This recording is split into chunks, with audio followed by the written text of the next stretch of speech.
الحمدللہ والصلاة والسلام علی رسول اللہ اشہد ان لا الہ الا اللہ وحدہ لا شریک لہ واشہد ان محمدا عبدہ ورسولہ صلی اللہ علیہ وسلم۔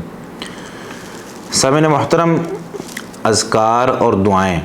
ہماری زندگی میں اس کا بہت بہت بہت بڑا حصہ وہ ہونا چاہیے، اور اگر ہم اپنی زندگی سے اذکار اور دعائیں نکال دیں تو ہماری پروٹیکشن، ہمارا بچاؤ وہ کسی صورت نہیں ہو سکتا۔ یہ جو اللہ تعالیٰ کی جو مخلوقات ہیں، وہ چاہے جانوروں کی شکل میں ہیں، چاہے وہ جنات کی شکل میں ہیں، چاہے وہ انسانوں کی شکل میں، جو ہمیں نقصان پہنچانے کے لیے ہر وقت تیار ہیں، ان سے بچاؤ کے لیے ہم جتنی مرضی کوشش کر لیں، دعائیں اور اذکار نہیں ہے نا تو ہماری حفاظت نہیں ہو سکتی۔ نبی مکرم صلی اللہ علیہ وسلم کے اذکار اور دعائیں جو آپ صلی اللہ علیہ وسلم کرتے تھے اور ہمیں سکھا کر گئے ہیں، ان میں سے ایک دعا جو آپ صلی اللہ علیہ وسلم نے سکھائی ہے کہ اچانک آنے والی مصیبت انسان اس سے بچ جاتا ہے، کوئی زہریلی چیز انسان کو کاٹ جائے انسان اس سے بچ جاتا ہے۔ آج کل ڈینگی ہے، ملیریا ہے، اس طرح کے اور قسم کے مچھر ہیں، ہم جو ہے وہ یہ دعا پڑھ کر رکھیں، کاٹ بھی جائے کوئی اثر نہیں ہوگا، کوئی بھی اچانک آنے والی مصیبت نہیں آئے گی۔ وہ دعا کون سی ہے؟ سنن ابو داود میں 5088 نمبر روایت ہے، سیدنا ابان بن عثمان رضی اللہ تعالیٰ عنہ فرماتے ہیں، سمعت عثمان بن عفان، میں نے سیدنا عثمان بن عفان رضی اللہ تعالیٰ عنہ سے سنا، فرما رہے تھے کہ نبی مکرم صلی اللہ علیہ وسلم نے یہ بات ارشاد فرمائی، من قال، جس شخص نے کہا، بسم اللہ الذی لا یضر مع اسمہ شیء فی الارض ولا فی السماء وہو السمیع العلیم، یہ دعا ہے۔ ثلاث مرات، 3 دفعہ جس شخص نے یہ دعا پڑھ لی، لم تصبہ فجأۃ بلاء، اسے اچانک ملنے والی کوئی مصیبت نہیں پہنچے گی، حتیٰ یصبح، حتیٰ کہ وہ صبح کر لے، یعنی شام کے وقت 3 مرتبہ پڑھ لی، صبح تک کوئی اچانک مصیبت نہیں آئے گی۔ ومن قالها حین یصبح، اور جس نے اس کو 3 مرتبہ صبح کے وقت پڑھ لیا، لم تصبہ فجأۃ بلاء حتیٰ یمسی، تو شام تک اس کو اچانک آنے والی کوئی مصیبت، یعنی ایسی کوئی مصیبت نہیں آئے گی جو اچانک حادثاتی طور پہ آ جائے۔ مطلب انسان کا کوئی ایکسیڈنٹ ہو گیا، بیٹھے ہوئے تھے ایسے چلتے چلتے پاؤں پہ موچ آ گئی، ٹھیک ہے، کوئی زہریلی چیز کاٹ گئی۔ اور ایک روایت میں جامع ترمذی میں 3388 نمبر روایت ہے، آپ صلی اللہ علیہ وسلم نے ارشاد فرمایا کہ ما من عبد یقول فی صباح کل یوم و مساء کل لیلۃ، کوئی بھی آدمی شام کے وقت یا صبح کے وقت یہ کلمات کہہ لیتا ہے، بسم اللہ الذی لا یضر مع اسمہ شیء فی الارض ولا فی السماء وہو السمیع العلیم، 3 مرات، 3 مرتبہ، لم یضرہ شیء،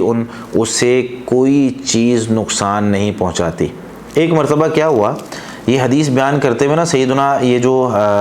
راوی ہیں، سنن ابو داؤد کی جو روایت میں نے آپ کے سامنے ابھی پڑھی ہے، اس کے راوی ہیں سیدنا ابان بن عثمان۔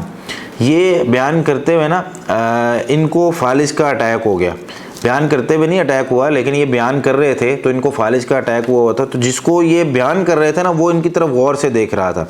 وہ دیکھ رہا ہے بار بار کہ یہ حدیث مجھے بیان کر رہے ہیں کہ اچانک کوئی مصیبت نہیں آئے گی، ان کو فالج ہوا ہوا ہے، یہ کیا بات ہوئی؟ تو کہنے لگے ما لک تنظر الیہ، وہ بھائی کیا مسئلہ ہے، آپ میری طرف جو دیکھ رہے ہیں تو آپ کو اس حدیث کے صحیح ہونے میں یا اس حدیث کے جو ہے وہ سچا ہونے میں شک ہے؟ اللہ کی قسم فواللہ ما کذبت علی عثمان ولا کذب عثمان علی النبی صلی اللہ علیہ وسلم، نہ میں نے سیدنا عثمان رضی اللہ تعالیٰ عنہ کو کے بارے میں یہ حدیث جو ہے نا گھڑی ہے، جھوٹ بولا ہے، نہ ہی عثمان رضی اللہ تعالیٰ عنہ نے نبی مکرم صلی اللہ علیہ وسلم کے حوالے سے جھوٹ بولا ہے۔ ولکن الیوم الذی اصابنی فیہ، یہ اس دن جس دن میں نے یہ دعا فنسیت ان اقولھا، میں یہ دعا پڑھنا بھول گیا تھا، تو اس کے نتیجے میں مجھے جو ہے وہ کوئی مصیبت لکھی ہوئی تھی، وہ ٹل رہی تھی، بار بار ٹل رہی تھی، دعا کی وجہ سے، اس ذکر کی وجہ سے نہیں مل رہی تھی۔ جس دن میں بھولا ہوں اس دن جو ہے مجھے فالج کا اٹیک ہو گیا۔ تو دعا، اذکار جو ہیں یہ انسان کو بچا کر رکھتے ہیں۔ بندہ مستقل مزاجی سے اگر اذکار پڑھتا رہے، دعا پڑھتا رہے، جو آج کل مصیبتیں ہیں، پریشانیاں ہیں، بے برکتیاں ہیں اور یہ جو مسائل ہیں، یہ سارے کے سارے ختم ہو جائیں گے۔ امام قرطبی رحمۃ اللہ علیہ اس حدیث کی شرح میں ارشاد فرماتے ہیں، کتاب الفتوحات الربانیہ ابن علان رحمۃ اللہ علیہ کی جلد نمبر 3 صفحہ 100 ہے، اس میں فرماتے ہیں امام قرطبی رحمۃ اللہ علیہ کا قول، کہتے ہیں کہ یہ حدیث بالکل صحیح ہے، ہم نے بطور دلیل بطور سند بھی اس کو دیکھ لیا، یہ بالکل صحیح ہے، اور تجربہ کر کے بھی دیکھ لیا ہے کہ یہ حدیث جو ہے جب ہم نے پڑھی ہے، جب اس کو اذکار کے طور پر ہم نے پڑھا ہے، تو یہ ہمیشہ جو ہے وہ اس میں ہمیں حفاظت ہی ملی ہے۔ اور ایک دفعہ کیا ہوا، کہتے ہیں کہ مدینہ میں جو ہے وہ میں موجود تھا، تو مجھے جو ہے وہ ایک بچھو رات کو جو ہے وہ کاٹ گیا، اور اس بچھو کا نا زہر اثر کرنے لگا وہاں پہ۔ کہتے ہیں فتفکرت، تو میں نے غور و فکر کیا کہ یار یہ بچھو جو آج کاٹ گیا ہے اور یہ اثر بھی کر رہا ہے، تو یہ کیوں ہے؟ تو فَإِذَا أَنَا قَدْ نَسِيتُ أَنْ أَتَعَوَّذَ بِتِلْكَ الْكَلِمَاتِ، تو مجھے یاد آیا کہ آج میں یہ دعا پڑھنا بھول گیا تھا، تو اس وجہ سے اس کا اثر ہوا ہے، وگرنہ اگر بچھو کاٹ بھی جائے، سانپ کاٹ بھی جائے، مچھر کاٹ بھی جائے، یا کوئی زہریلی چیز کاٹ جائے، ہم شہد کی مکھیاں کئی دفعہ کاٹ جاتی ہیں، یا کوئی اور اس طرح کے کیڑے مکوڑے کاٹ جاتے ہیں، تو کوئی چیز اثر نہیں کرے گی اگر یہ اذکار اور یہ دعائیں پڑھی ہوئی ہوں، اور اچانک آنے والی مصیبتیں نہیں آئیں گی، کوئی ایکسیڈنٹ ہونا ہو، کوئی جو ہے وہ اور اس طرح کے معاملات۔ آتا ہے نا حدیث میں، نبی مکرم صلی اللہ علیہ وسلم نے ارشاد فرمایا کہ لا يرد القضاء الا الدعاء، جامع ترمذی کی روایت ہے کہ دعا اتنی طاقتور چیز ہے نا، یہ ذکر و اذکار اتنی طاقتور چیزیں ہیں، یہ تقدیر کو بھی بدل دیتے ہیں۔ بندے کی تقدیر میں اگر لکھا ہو نا کہ ابھی مصیبت آنی ہے، پریشانی آنی ہے، اور بندہ ذکر کر لے، اذکار کر لے، اللہ سے دعا کر لے، تو ہوتا کیا ہے کہ اس ذکر اور اذکار کی وجہ سے وہ جو نقصان ہونے والا ہوتا ہے نا، وہ ختم ہو جاتا ہے، اور دعا کبھی ضائع نہیں ہوتی۔ اس دعا کا ترجمہ کیا ہے؟ اس کا ترجمہ جو ہے وہ یہ ہے کہ بسم اللہ، اللہ کے نام کے ساتھ میں پناہ میں آتا ہوں۔ اللہ کو پناہ کیا ہوتا ہے؟ مثال کے طور پر ایک بہت مضبوط گھر ہے اور میں اس کے اندر جا کر بیٹھ جاتا ہوں، لوگ باہر سے جو ہے وہ حملہ کر رہے ہیں تو مجھ پر حملہ نہیں کر پاتے، ایک چار دیواری بن جاتی ہے، ایک حصار بن جاتا ہے، تو اس کو میں کہتا ہوں میں پناہ میں آ گیا ہوں۔ اور اگر یہ پناہ کسی شخص کے مطلب دنیا میں کسی شخص نے ایک گھر بنایا ہوا ہے اور میں اس گھر کے اندر جا کے پناہ لے لیتا ہوں، یا ایک بہت بڑا ایک افسر ہے، کوئی پولیس والا ہے، یا کوئی اور سیاستدان ہے کوئی، یا اور کوئی اس طرح کا بندہ ہے، اور ایک عام سا غریب سا فقیر سا بندہ اس کے پیچھے جا کے کھڑا ہو جاتا ہے، وہ کہتا ہے جی تو میری پروٹیکشن میں ہے، تو یہ جو ہے نا اب کوئی چیز نقصان نہیں پہنچائے گی، تو ہوتا کیا ہے کہ بندہ نا چوڑا ہو جاتا ہے اور اس میں ایک جگرا آ جاتا ہے، ایک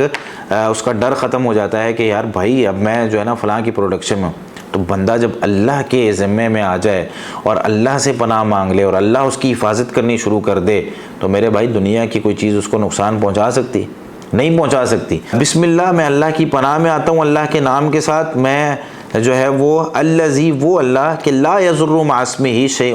کہ جب اس کا نام لے لینا کوئی چیز نقصان نہیں پہنچا سکتی، فی الارض ولا فی السماء، نہ زمین میں سے کوئی چیز نکل کے نقصان پہنچا سکتی ہے، نہ اوپر سے آسمان سے آ کے کوئی چیز نقصان پہنچا سکتی، نہ یہ چھت گر سکتی ہے، نہ آسمان سے پتھروں کی بارش ہو سکتی ہے، نہ اور کوئی چیز اوپر سے آ کے نقصان پہنچا سکتی ہے۔ ایسی بندہ جا رہا ہو اوپر سے کوئی کھڑکی گر جائے، ایسی بندہ جا رہا ہو اوپر سے کوئی جو ہے وہ